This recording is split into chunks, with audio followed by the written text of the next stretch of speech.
You're listening to the Unsure Entrepreneur Podcast with Roger Pierce. Whether you're scribbling business ideas on a napkin or wrestling with the should I, shouldn't I question, get ready to explore the realities, the risks, and the rewards of entrepreneurship as we share the stories, scars, and successes of small business owners. Hello and welcome to the Unsure Entrepreneur Podcast. I'm your host, Roger Pierce. Thanks for coming to join us here today. Listen, 20 years ago, our guest Louis Trahan started off with a simple plan to connect companies with training through lastminutetraining.ca, a popular online marketplace for training courses. From there, he got a lot of corporate requests for space and private training sessions. So he went on to start Learngistics.com, expanding into the corporate learning space, where he also fulfills training needs and produces many, many virtual events. When COVID hit, Learngistics helped countless businesses keep their operations smooth, transforming potential logistical nightmares into seamless virtual experiences. From easing the tech burden on presenters to enhancing participant engagement, Louis' approach isn't just about keeping the show running, it's about making it better than ever before. And full disclosure, Louis and I have been friends for decades. Welcome, Louis. Thanks for having me, Raj. Happy to be here. I'm so excited to have you here, and we're going to ask you lots of questions about your startup journey and how you got into this crazy life of an entrepreneur. Maybe you can provide some more specific examples beyond what I just read about what kind of training you are providing for clients these days. Learngistics has really two main focuses. One is virtual events, which you mentioned, and the other, and our historically where we started, is in training. And so we currently provide training around AI readiness. That's a big space for us right now, as well as team communications training and leadership training. Can you tell me more about the AI training? That's a hot ticket, isn't it? It is. Literally every organization right now is in some state of AI readiness, whether they know it or not. There's usually, four conversations or four types of conversations happening depending on the size of the company. You could have the C-suite having their conversations about ethical bias and security and privacy and what's this going to do to my workforce. You have the IT departments talking about what platforms and what models. You have all of your department heads talking to all their suppliers about how AI is being embedded into the software that's coming. And then you have your workers around the water cooler or maybe at home talking about how they're worried that AI is going to replace them. So our programs are developed to address all those different conversations. So for the workers in general, we have a Mastering Generative AI course, which is just really a way for them to learn how to use AI to the point where they won't see it as a foe and see it more as a friend. We also have a very extensive list of IT courses for IT departments, anywhere from machine learning to even something simple as understanding the difference between open source models and closed models. And then we have a complete AI readiness program where we will help companies understand what their jobs are going to look like in 5 years and what competencies they need, so we can start developing a roadmap to help build their workforce competencies to get them prepared for what's eventually going to happen. It's a really cool, fun time. Oh, good grief. So you're really offering AI training at all different levels of a business. Exactly. So from someone using it for a day-to-day workflow or a job, right up to C-suite. And I guess that's good business right now. A lot of people are wondering what to do with AI and how to leverage it. Well, it's good business, but more than good business, it's necessary. And what's really cool right now is for small business and entrepreneurs, AI adoption can be a lot easier and a lot quicker than the enterprise. So we have this little bit of runway where we can become more competitive, be able to deliver more because we can implement faster. It's really interesting to watch what's happening. And it's interesting to see who's burying their heads in the sand and who isn't. And it will be curious in 5 years to look back and see who moved quick enough and who didn't. That's an interesting comment. So you're saying us small businesses are more nimble. We need to leverage that right now and get on the AI train quickly? Exactly. I think if you're not looking at it now, you're making a mistake. You need to look at it now. AI is enabled for small business things that big businesses can afford. The big CRMs, the big marketing plans, our programs, they've often been out of reach financially for small business. And we have all the pieces. We might have a Google spreadsheet, we might have a small CRM, but we don't know how to make them talk to each other because you have to be a programmer to use APIs. But what AI has done now is allowed you to use natural language to tie into those APIs. So you can use no-code platforms like Make or Zapier, and you can actually start building automations that were previously not attainable. They'll also help you write better programs, better proposals, better emails. Like, it's just, there's a lot it can do. And we often get stopped thinking about, we think about AI as ChatGPT and content creation, but there's just a lot more to AI. And if we can grab it now and if we can work on it now, it's going to give us a couple of years of benefit. So yeah, I think small businesses really, because of our nimbleness, are really poised to take advantage of that. So if I was a small business owner listening or an upstart, do you offer a program just for me to like get me into this knowledge or a course or something? Yeah, we don't have a specific small business owner program, but we have our Mastering Chat or Mastering Generative AI program, which is the basics for everything. And then we do have AI dreaming sessions where we will sit with you and hypothesize and talk about which areas so that you can understand which areas you can bring AI in. So we're not the people you're going to call to build your automations, but we're the ones who can sit with you and say, hey, here are some thoughts you should have about how you can make this better. That's fantastic. What is there a website for that particular learning? No, because Raj, we're small and nimble. And right now our focus is just getting out there and doing this with clients. We will have our AI readiness program up on our website soon. But one of the great things about being an entrepreneur is that you can be nimble and you can make these pivots. A year ago, and still an important part of what we do, we were very focused on team harmony, team communications, team norms, psychological safety, because even a small team or big team, you can get a lot more efficacy out of your team if you have the right environment. So now, as we've seen AI pushing in and we've started to understand what's going to be happening, we've managed to pivot ourselves, part of this entrepreneurial journey, to focus on that. No, I think you've got some really good points there. And check out the websites to keep updated, probably, right? Lastminutetraining.ca or learngistics.com.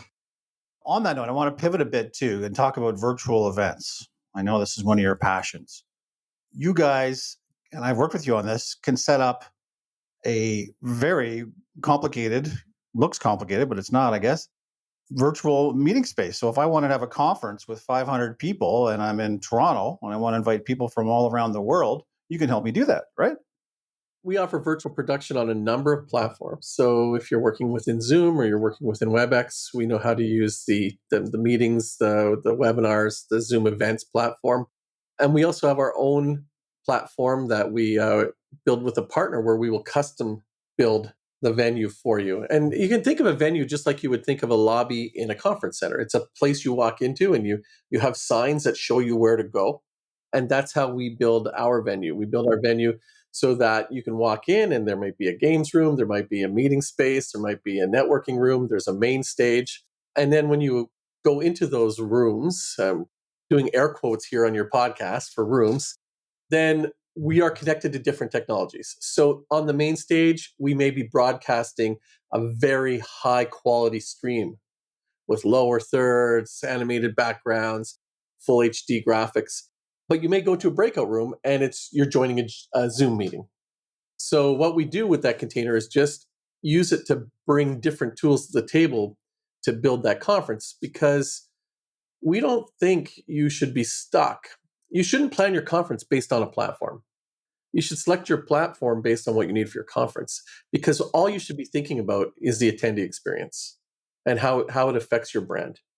I've been to one of your online conferences. It's really cool. I could go into these meeting rooms and network with people and have chats, right? Like, to be fair to the big guys, organizations like Zoom Events is a pretty robust platform now. And then there are quite a few platforms out there that have become affordable. So the days of building these custom venues are slowing down for us, because we're finding we can do what our clients need with off the shelf tools. And that's, again, the approach should be, what does your client need, not what do you have to sell?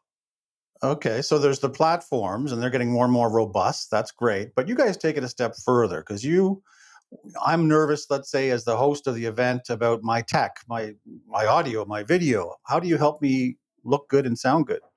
We have an entire, we call it the gold planning process. We have a whole process around planning for virtual events. And part of that process is doing technical checks with speakers. So, yeah, we would meet with you. We would test your internet because we would ask you to plug in. We look at your lighting. We look at your framing, your camera, and we just give you what suggestions we can. I mean, you have to make do with what you have. If you're sitting with your back to an open window, we'll let you know that you should turn around or maybe cover the window. Just simple things to make sure that you've done everything you can to sound as good as you can given what you have. That's so important to know because you've got like producers that can help out the client, right? Our producers sit on every event and they will share the screens, they'll share videos, they'll manage the chat, they'll support anyone in any of the participants who are having problems connecting, so that as a presenter, you just have to focus on presenting. Because one of the things that became difficult when you move from doing a live presentation to a virtual is maintaining that connection, right? When you're live on stage, you're there, you're looking at people, you're seeing the reactions, you're focused on them. When you get into a virtual environment, it becomes very difficult. And so the minute you stop presenting and look down to share a slide or realize that you haven't shared it full screen and now you have to go and click a few buttons, those few seconds live mean nothing. But when you're doing it virtually, it feels like forever. Our goal is to let the presenter continue to make their connection and not to push buttons. We'll push the buttons for them, so that on the other end, the participants get a more enjoyable experience. That's so amazing. That's so amazing. And just to elaborate, and tell me if I got this wrong, but you can not only provide the platforms and the production of my virtual event, but you can help me out with some topics and speakers. Is that right? With some of the training? Yeah, we actually have a new product launching soon. Funny you mentioned that now. No one knows this, so it'll either be out before your podcast or after. But we have packaged what we're calling a learning month in a box for companies who want to bring their employees like a month of learning, where we will give them the entire package, including the speakers and the trainers. So we'll give them a list of topics that they can choose from, and they can choose one topic per week, and we will run a session for them once a week in their own branded platform and leave it open after for a set period of time for their employees to go back and revisit if they missed the original. So we can do from cradle to grave, basically, in that event production. And you still do, I think you do. I mean, I'm a big fan of webinars. You know me, I like doing webinars. You can also provide individual help for individual webinars, right? Yeah, we can. As a matter of fact, there's a lot of different technology for doing webinars, but if you're talking about a Zoom webinar or a WebEx webinar, it's very limited. You can't do a lot of like overlays, and certainly you can't manage them while you're producing, while you're presenting. We could even be brought in on site to handle your feed before it hits Zoom. So we would bring your camera into a mixer and into some kind of software or hardware that we may have, depending on the size of the event. And we could be putting, lower thirds up. We could be graphics up as you speak. If you think, some of the videos you see where their points are appearing as the speaker's speaking, we can actually build that all into the live session. So there's a lot you can do if you have the inclination and the money. We can help you get there. Just give them a call. I mean, I love that. As a presenter, and I'm not a tech guy, I worry about hitting the wrong button or not hitting broadcast. It's frustrating and nerve wracking. But someone like you and your team can just take that worry away from me, so I can just focus on delivery and content, right? No, absolutely. Who are you going to call? Learngistics. Yeah. Trademarked. Yeah. That's awesome. Okay, so let's go back to the beginning of it all. Last minute training. Let's talk about your inception and how you got into this business. Tell me the startup story. How did you get this idea? So I was working for a nonprofit, and although I loved the nonprofit I was working for, I wasn't a fan of the politics. It wasn't an environment I thrived well in. And so I started thinking about what I wanted to do. And I knew I wanted to be an entrepreneur again because I had been an entrepreneur prior. And so I started looking at ideas for businesses. And I think I took a different approach than many. Is what I started, the list I started with was a list of what I wanted from life. For example, I was just starting to date the woman who's now my wife. So it was important to me that I didn't have a business that required me to work at night. Shout out to Martha. Shout out to Martha. And I wanted a business that wouldn't tie me into one economy. So I wanted to be mobile. If I wanted to move around, I wanted to be able to move. I knew I wanted an online business. I just built my life, what I wanted in life. And then I had 3 business ideas at the time. Don't we all? Every good entrepreneur has. I wrote basically micro business plans. I want to call them a micro business plan because it was like a 2-pager. But what I was focused on was not money, because I assumed that I would be able to make money off of anything I thought I could do. As a typical entrepreneur would, or at least a nascent entrepreneur. And I compared what my lifestyle would look like to my life goals. And I actually chose last minute training because it checked more of the boxes. I had no desire to be in training. What I liked was the last minute, like the idea of having a Expedia or Hotwire for training courses because it didn't exist back then. And so I chose that business. And then the next step in my journey was to go out and survey to make sure that people would want this service. So I asked a lot of people if they would like to save money by buying training sessions at the last minute, and they all said yes. So I built the rest of my plan and hired a programmer and built the first iteration. And then once everything was ready to go, I asked my first training provider if they'd be interested. And that's when I realized I didn't do my marketing properly. Oh, no. What do you mean? I didn't ask a single training vendor if they'd be interested in selling seats at a discount at the last minute before I launched. And the business model that I had in mind, which was a subscription base, and that's not the way last minute training started, it was unsellable. We had no traffic. We had no history. There were so many objections until we finally found our first provider who decided to take a chance on us, and they proposed a different revenue model for us, and we accepted that, and that ended up becoming our revenue model, which is still a closely held secret. You did all your homework. You checked all the boxes like an entrepreneur should when you got going. You did your market research, wrote a couple of small business plans, et cetera, et cetera. And then you had to pivot. I did. So, well, the pivot happened naturally in a way. So we were listing all these computer courses because when you think about what courses you would typically go and attend, they were back then, we're talking 20 years ago now, they were computer courses because for computer courses, you needed computers. So you would typically go and take a course. And so at one point, we had 30,000 courses. And I would say that 29,000 were probably computer courses on our website. What started happening was we started getting calls for people looking to rent computer labs. And so we extended our services from being a seller of training programs to being a broker for our same providers. So those same providers who offer computer training back then would often have empty days where they had no classes scheduled. So if we could rent their computer labs for them, we were bringing them more value, and we were able to make a booking fee from that. And that extended into doing private training. People would call us and say, well, it's great that you have a class, but I have a team of 10. I have a team of 20. And so we started brokering deals between our providers and those companies. And slowly that became the bigger part of our business. And that's where you mentioned it earlier. We started as lastminutetraining.ca, but we are now learngistics.com. And that's because we did this project a few years ago where we built 198 computer labs across the country for a day or two at a time. So we had 4 crews on the road. They would set up a room in a library or in a classroom or in a gymnasium or in a church basement or in a professional meeting space.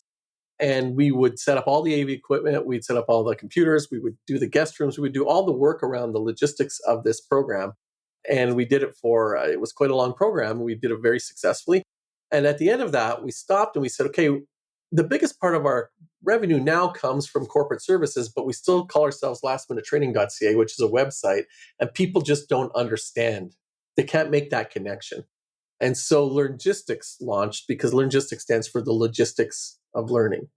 And by the time we launched Learngistics, we were not only doing all this organization and finding trainers, but we'd actually built our own some of our own training programs, and we built software to help streamline the purchase of training programs.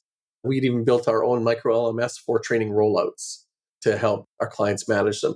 So the logistics of learning made a lot of sense. Learngistics, did we need another made up word? We already have dead ass. We already have like things that I can't understand. But did we really need another made up word? No, but we have one. And so Learngistics is a noun and a verb at the same time. I think it's a great name. So, wow. And this is what happens in small business. There's an evolution. You start off with one thing in mind, and often we end up a little bit to the left or right of that idea, right? Yeah, and sometimes it's luck. Sometimes the timing just works. Sometimes you're forced. There's a lot of bumps in the road. We were doing really well with last minute training, and then one day we woke up and we'd lost 60% of our traffic overnight because at the time we were doing SEO according to the generally accepted principles, article syndication with author bylines to build links back. And we ended up getting de-indexed by Google. And when your business is entirely online and there's one way to find you, and that's Google, when they de-index you, you just about die. And it took us a long time to figure out how we were going to get more revenue. The corporate services was what we focused on at that time. And then obviously paid ads and other things. But it was a big bump in the road, and it kind of pushed us to say, okay, we have to diversify a little bit because it's not really where we want to be. And now we have all these clients asking us anyway for this stuff. We have to diversify, so let's start to focus on it. You're really good at mitigating the risk that way by diversifying your income stream. I guess you opened up some different options there because you're right. You'll be at the whimsies of the Google giants with that business, but you said no, that's not for me. I'm going to come up with some other options, right? Exactly. One of the things I respect about you, Louis, is you really listen to clients, and I think that's been part of your process, your evolution.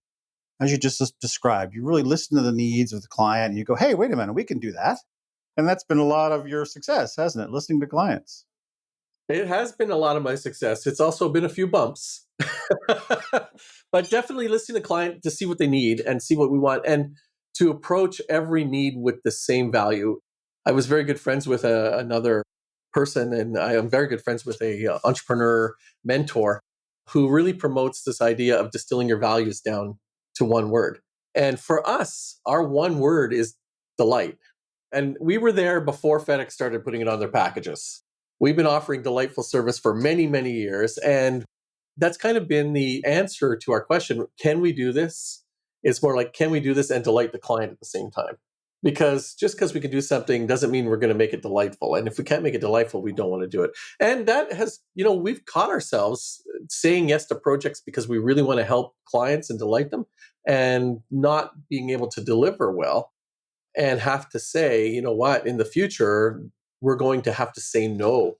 And even though that's not a delightful way to deal with the client, it will help the client a lot better to have someone else do the work. So it is listening to them, but it's also approaching and offering them what we can and being able to pivot.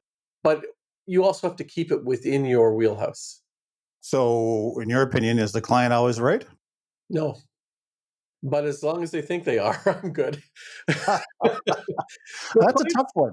The clients are not always right, but you have to decide as an entrepreneur what stake you want to put in the ground.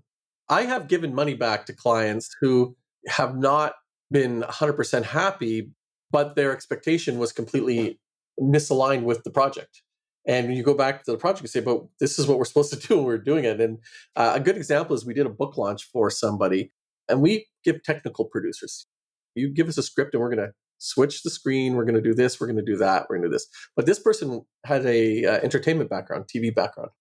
And her impression of a producer was someone who would make creative decisions along the way.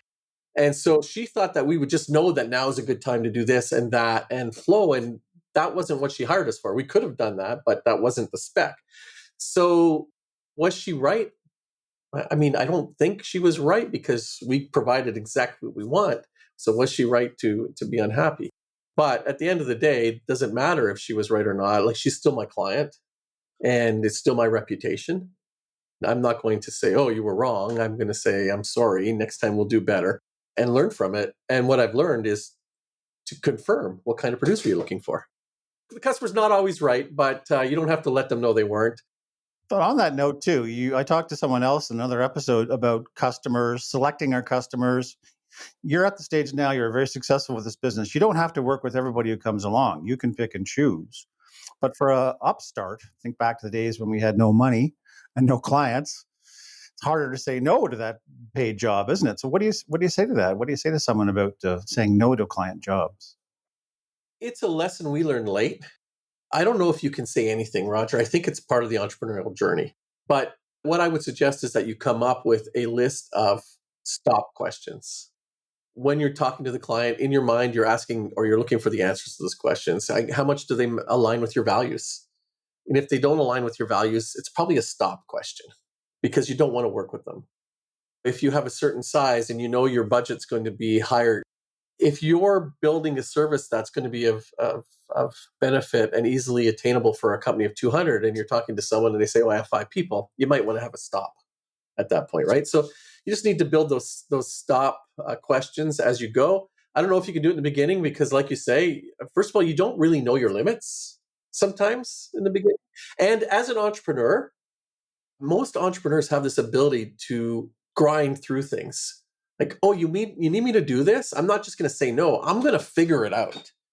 And so you believe you can figure it out. And so you go ahead and you do it. And when you're starting out, that makes a little bit of sense because you have a lot more time on your hands. You don't have as many clients. But as you get busier, you start to really understand where you're not good.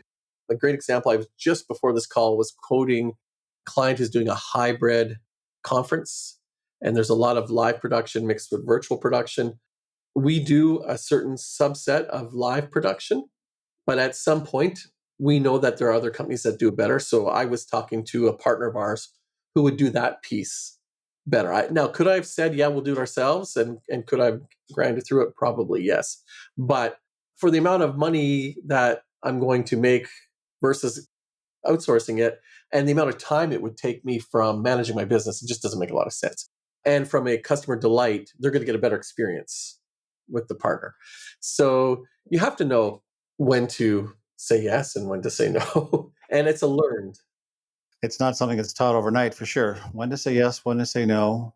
Believe in yourself, right? I love that. Shout out, by the way. I know you were referring to our mutual friend, Evan Carmichael, author of Your One Word. Very smart guy. Watch his YouTube channels. Very successful. You can learn a lot from him. So, what do you love most about being an entrepreneur? You've been one now for decades. Yeah, it's interesting. One thing you will find as an entrepreneur is you're going to ask yourself that often. Uh, Why am I doing this? the most important time to ask yourself is when things start to get rough because you will go in cycles. And so what do you love about being an entrepreneur comes out the most when you're going through the tougher times, when sales are down, when you might be losing money. And what I love about being an entrepreneur is ultimately the flexibility and the fluidity. So I am like every other entrepreneur. I like shiny objects. It's why I'm not super rich right now. I'm just successful. I'm not on a 500-foot yacht, but I enjoy my life. I have my house and I have my kids, and I'm able to, for me, I'm able to spend a lot more time being involved in my children's lives than I would if I worked for someone else. It allows me to volunteer on my son's soccer team. That flexibility is worth more than money to me. So that's probably the biggest thing. And I get bored easy, so I want to be able to go out and do a passion project if I want. So if everything's going well and I want to explore new avenue or a potential new service, I can just go ahead and do that. I don't need to ask permission because asking permission is another thing I don't enjoy. As an entrepreneur, I've got flexibility and I don't have to ask permission. I think those are the two most important things for me. And I get to control the service I'm delivering my client. That's the third versus someone else's. All these things combined give you the ability to prioritize your family and take those moments with them. Absolutely. And I think that's the most important thing. We're almost out of time, but I want to ask you, can you give me one little piece of advice for someone? Think young Louis way back when, starting out. Can you think of one piece of advice you'd offer to a potential entrepreneur? Just one, huh? Well, if you're just in the process of planning, I would say ask the right people the right questions when you're doing your market surveys.